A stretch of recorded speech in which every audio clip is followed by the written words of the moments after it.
Саламатсыздар, урматтуу депутаттар. Эми ломбард дегенде баары эле туура түшүнөбүз. Бул ломбардты чын-чынына келгенде жөнөкөй эл болгондо дагы кыйналган элдин канын иче эле келген. Чын-чынына келгенде булар бүгүн жапса деле толугу менен бизге пайдалуу болот деп ойлойт элем да. Бирок эми силер бул мыйзамды алып келгенде биринчи окууда колдоп бергенбиз. Анткени реалдуу түрдө буга чейин 300%, 200%га чейин алып жүргөн, мына 47%га чейин алып келе атасыңар. Бирок биз айттык эле, бул дагы көпчүлүк кылат. Бул дагы көп болот. Келиңиздер түшүрөйлү депчи. Биз азыр ошол позициябызда турабыз да. Анткени сиз айткандай, буну түшүргөндөн кийин бир топ дагы ломбарддар жабылат экен. Жабылса жабылсын. Алардын пайдасы мына 30 миллион сом жылына налог төлөсө адам биз кемип кетпейбиз. Бирок канчалаган адамдар, мен билгенден жалгыз үйүндө болгон машинесин алып барып коюп коюшат да. Ошол бойдон машинеси да кетет. Үйүнөн алып чыгып барып, ар кандай имуществолорду коюшат. Барып кайдан эле биздин кыргыз элибиз кыйнала берет. Ошондуктан мен ойлойт элем, азыр бул жерде биз сунуш бергенбиз. Сунуштун алкагында сиздер 47% деп атасыздар, биз аны дагы төмөндөтөлү деп атабыз. Келиңиздер ойлонолу дагы, же Дасан Далбаевич айткан маселени 25% деп атпайбы? 25 болбосо 30% кылайлы, буну Капчак Кыдышаевич айткан. 30%дан ашпаш керек деп. Же болбосом 30%га берер. Же болбосом экинчи вариант, биз баягы 15% улуттук банктыкын номиналдуу үстүнө кошуу. Дагы бир 20%га кылайлы. Бирок 30 эмес да. Ушуна сиздер менен карап чогуу чечип коелу. Бул суроо берердин астында дагы бир суроом бар эле да, улуттук банккачы. Айтсаңыз, ушул номиналды 15% деп айтып атабыз да, ушул 15% кайсыл жактардан 15 деп аталат? Ломбардтар үчүн 17. Откуда берутся вот эти проценты? Вот мне просто объясните, чтобы я дальше задал второй вопрос.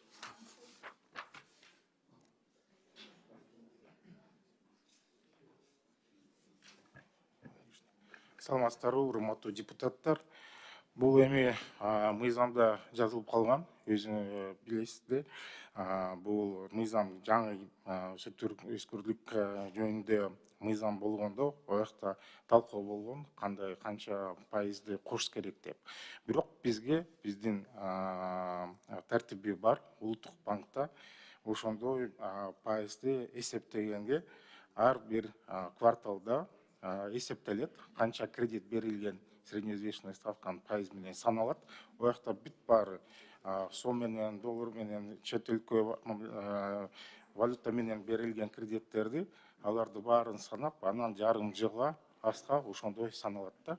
Бүгүнкү күнгө бул 17,83% болуп атат. Ошого 15% кошулат да. Жок, ошол 17% түшүндүрүп бериңизчи. Эмне үчүн 17%?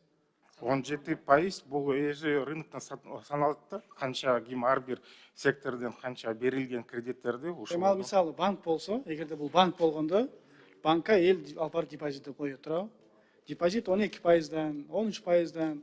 Ошону эске алуу менен силер алардын маржасын кошуп туруп, анан кийин аныктайсыңар да. Ломбардта не берет же, эле?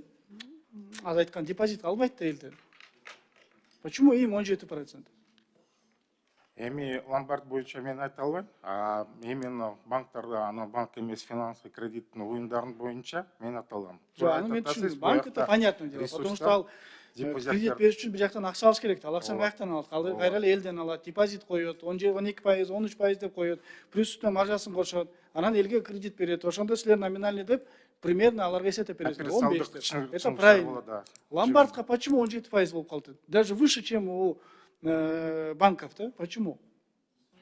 Бул ломбардтар именно мыйзамда сиз ушул маржаны 15 айтып атасызбы, же базовый ставканы? Нет, то, что мы говорим, вот сейчас 30% кошуп атат, кайсыга 47% деп атпайбы? Каяктан алып атат? 30% булар азыр алып келип атат, и плюс 17%, который номинальный деген. Утвержденный вот. Бияқта мынандай болот да, 17 деген это же от рыночный, баары берген кредиттер ушул саналат. А 15 бул единый баары маржа ушул бүт баары банктарга дагы, банк эмес уюмдарга берилет атат. ломбард боюнча бул эми биз менен саналган жок да. Вот поэтому айтып атам. Мына көрдүңүзбү, урматтуу депутаттар? Анда банктардан булар ломбард не күчтүү болуп кеткен же кандай? Как минимум хотя бы немеге 15-ке чыгыш керек. Вот вам откуда можно снизить. Почему им 17%? 15% ошол жерден коюш керек. Уже 2,5% ал жерден азайтып берип атабыз. Анан силер кошкон 30ду кошкондо деле уже не 47, а уже 45. Причинасын айтып берсеңиз, эмне үчүн 17? Данияр мырза, сиз чыныңызды эмнеде? 17 деген бул номиналдуу среднеизвечный ставка саналган сектор боюнча. Банктар, банк эмес уюмдарды бүт баарын кредиттери берилген ушул база менен саналат да. Бул математический расчет Основаниясы барбы? Основания, негиз барбы? Бул кредиттер канчадан берилген? Бул эми кандай себестоимость айтсак, да, бул болуп атат депозиттер тура, операциондук кандай чыгышкалар болот, анан минималдуу кандай маржа доходность болот, алардын пайданын боюнча ушулар баарын саналат да. Ристерди, тәуекелдердин тарысан ушул жакка киргизет. Ушул жактан банктар ошондой, банк эмес уюмдар ошондой саналат. А ломбардта эми о жакта башкача да. Вот поэтому мен ошого айтып атам. Ломбард бул башка, банк это башка. Ошондуктан урматтуу коллегалар, урматтуу өкмөттүн өкүлчүлүктөрү 15% ал жактан чурсак, андан силер берген 30%га дагы биз макул эмес болуп атабыз, 25% кылсаңыздар. Ошондо баардыгы биригип 40% болот эле. Биз ушундай сунушту киргизет элек. Ойлонуп көрүңүздөр, аягына чейин ойлонуп бизге жообун айтып коюңуздар. Рахмат. Усатпы. Леонид Абдрахманович, жанагы среднеизвешный ставканы кичиретпей, маржасынан эле кичетпейликпи? Анткени среднеизвешный ставканын өзүнүн формулалары бар да. Ее поменять невозможно. 15 сделать или там. Пусть она будет как есть, среднеизвешенная, да, а с маржинальностью да снизить, да, тогда будет правильно. Просто есть, ну, сама форма. Ну, 17-23 можно будет сделать, да. Биз азыр в любом случае чүрөбүз, сиздер эске алып коюңуздар. Биз азыр акылдашып, депутаттар менен, коллегалар менен. Кайсыга чүрөбүз, канчага чүрөбүз биз акылдашабыз, бирок сиздер дагы аз ойлонуп, бизге өзүңүздөрдүн сунуштарыңыздарды айтып коюңуздар. Же Дастан Балабач айткан бир вариант менен, же азыр андай хорошо номинальный болбосо, общий жана сиз берип аткан ставканы чүрө турганды канчага чүрөбүз, мына суроо берип аягына чейин бизге өзүңүздөрдүн бир оюңуздарды айтып коюңуздар. Бирок биз в любом случае чүрөбүз, аны билип коюңуздар. Рахмат. Сөз депутат Айбек Алтынбековичте. Рахмат. Айсара Нышанова, саламатсыздар, урматтуу депутаттар, урматтуу бүгүнкү жыйындын катышуучулары, урматтуу Данияр Жолдошевич, Марат Төлбаевич. Сиздер эмне үчүн депутаттардын сунушу жана Камчыбек Кылышбаевичтин сунуштарын эске албастан дагы деле 47%дан жогору кылып алып келип атасыздар? Айбек Иванович, мен жооп берейинби эми? Уруксат болсо. Негизи документти биз сунуштаганыбыз, мен түшүндүрүп бердим. Сунуш эмнеден пайда болгону. Орточо ставкасы, акчанын маржиналдуулугунан биз сунуш кылып киргиздик. Документ жогорку кеңештикке. Негизинен биздин айткан бир кебибиз бул сектор жанагы теневой секторго өтүп кетпесин да негизи. Ставка болгондон кийин бул сөзсүз түрдө ар бир ломбард өзүнүн ыкмаларын таап чыгат да, конкуренция пайда болот да. Балким ал ылдыйлабайбы, ал рынок өзү тактайт да. Бирок биздин сунушубуз келген, ал ошол негиздерге негизделип келген да. Эгерде жана сунушту канчалык төмөндөтсөңүз дагы, бул документ казыр жогорку кеңештикке. Биз ага кабыл алынган документке аткарганга аргасыз болобуз. Бирок жанагы сунушум 17-не ал анткени методикасы менен келген. Жана маржиналдугун канча десеңиздер, эми негизи сиздин карамаңызда. Бирок бул мындай кылдаттык менен чогуу карап эметпесек, эң негизгиси сектор артка кетип, анан кийин кайра көмүскө эмеге экономиканын дагы бир булак болуп калбашына гана бир сунуш. Данияр Жолдошевич, айтсаңыз анда мына 6-берене сүткорлук ишти чектөө жөнүндө мыйзамдачы кайсы учурда иштейт ушул мыйзам? 30% деп алып келип атасыздар да ломбардтаргачы. Кайсы учурда иштейт?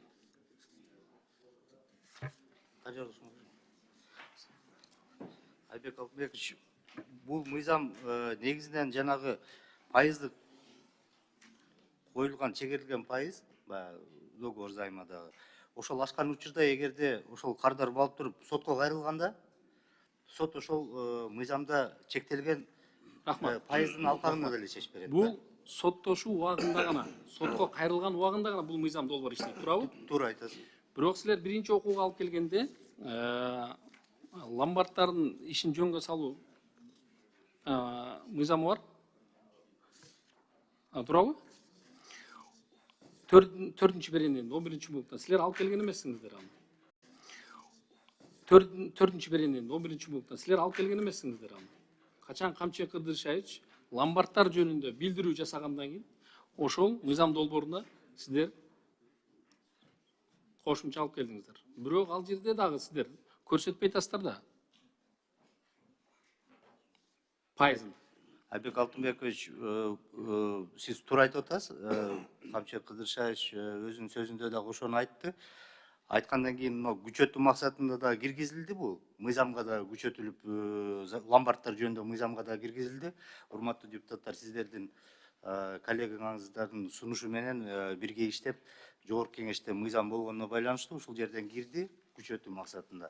Бирок ошол эле убакта жанагы лицензиялык талаптарга бул жакта ломбарддарга так белгилеп туруп, лицензиялык тараптарга киргизилип атат бул дагычы. Эгерде ушуну бузган убакта жарандар сотко эле эмес, эми келип ыйгарым укуктуу мамлекеттик органга кайрылганда, ыйгарым укуктуу мамлекеттик орган ошол багытта толук иш чараларды алып баруу, лицензиялоо жаатында иштерди алып барууга мүмкүнчүлүк алып атабыз бүгүнкү күндө. Эгерде сиздер колдоп берсеңиздер.